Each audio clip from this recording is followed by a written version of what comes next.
welcome to the deep dive. Okay, thanks for sending over this transcript. Wow, that congressional hearing on Homeland Security. It was quite something. It really was a very pointed exchange. Yeah, exactly as you flagged. It's such a direct, unvarnished look at how policy gets stress tested, moving from just words on paper to this intense real-world scrutiny. So our goal today is really to cut through some of that, the rhetoric, and pinpoint those key insights about how policy gets interpreted, accountability, and even how we define a threat. Absolutely. It's fascinating source material for that.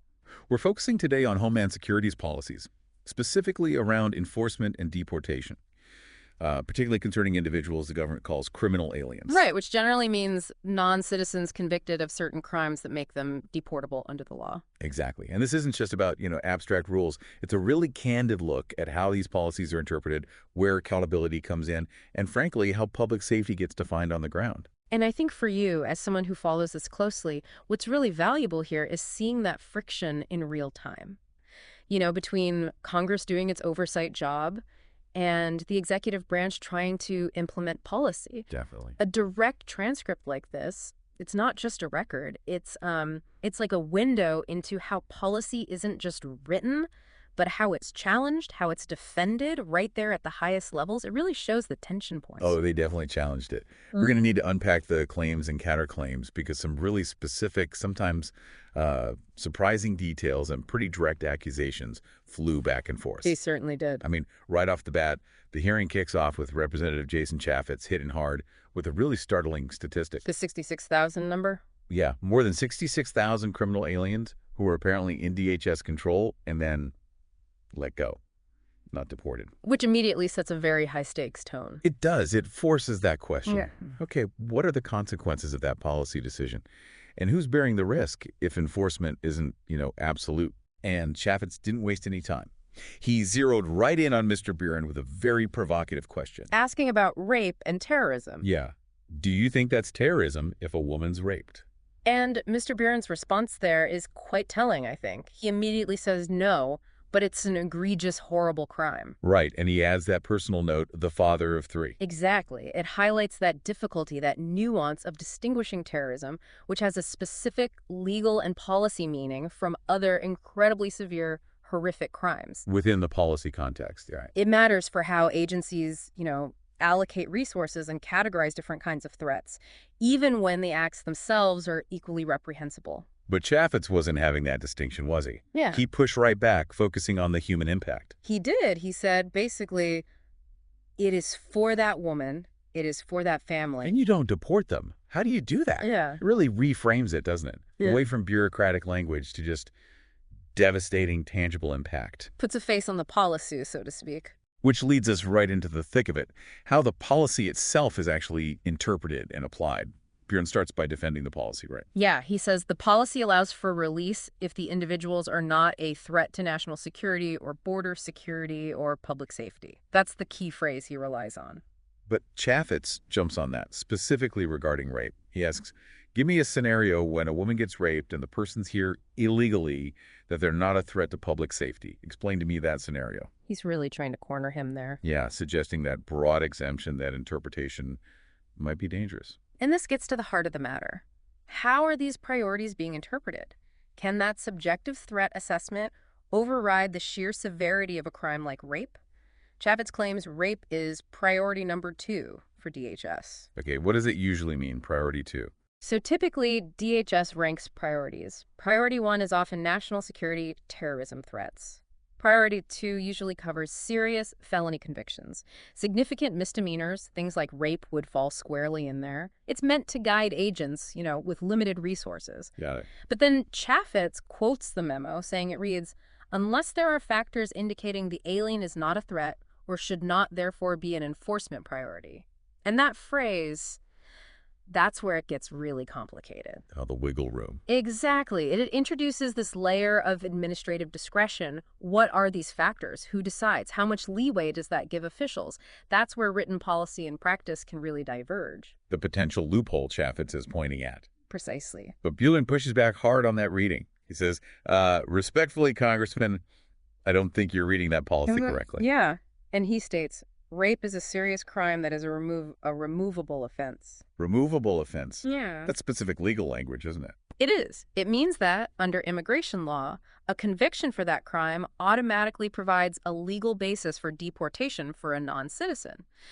So you have this direct clash, not just opinion, but a fundamental disagreement on how to read an official document. Right there in the hearing. Yep. And then, just add another layer, Chaffetz brings up Jay Johnson, the former secretary. Right, alleging Johnson gave instructions not to necessarily deport people for crimes like rape or DUI or burglary. Which Buren didn't directly confirm or deny in this excerpt, but the accusation itself adds fuel to the fire about conflicting directives. And if you step back and look at the bigger picture, these conflicting interpretations of policy, they have real consequences. How so? Well, it affects how officers on the ground do their jobs, obviously. But it also shapes public perception, doesn't it?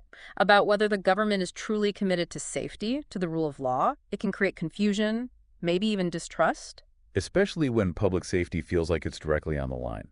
That makes sense. Mm-hmm. But couldn't you argue, maybe, that having these debates out in the open, even if they're heated and messy like this, isn't that actually good for transparency? Doesn't it force clarity? Oh, absolutely. I think that's a crucial point. Right. It is messy, but these public clashes, they force a level of transparency you might not get otherwise. Right. It puts the agency on the spot. They have to clarify, defend, maybe even rethink their directives, all in front of a national audience. Right.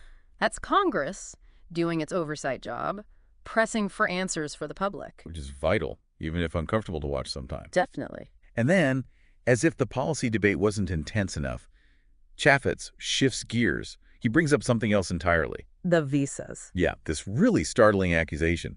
9,500 visas were tied to terrorists, and you don't have a clue who they are, do you? He's talking about revoked State Department visas. That's a huge number and a very serious allegation. It points to a potential massive security gap.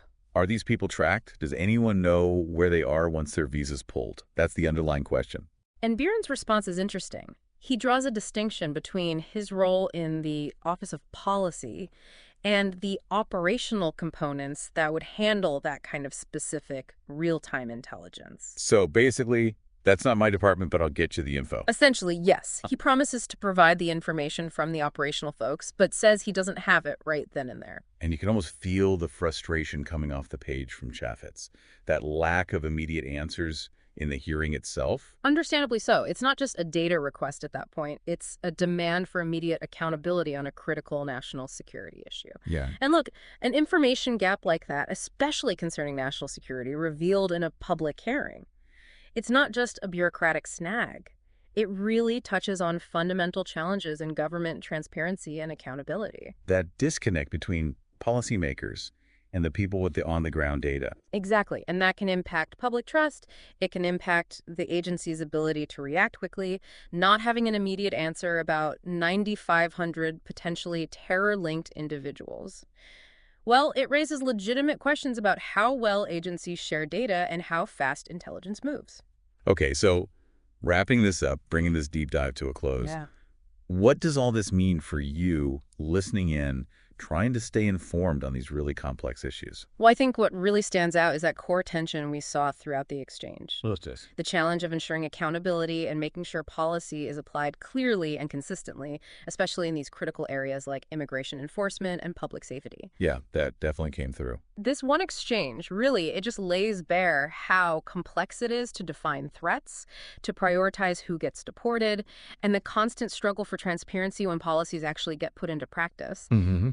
Understanding these debates, the nuances within them, not just the headlines, that's really key to being genuinely well-informed about the challenges our government agencies face every day. Absolutely. It's rarely black and white. So maybe here's a final thought for you to chew on.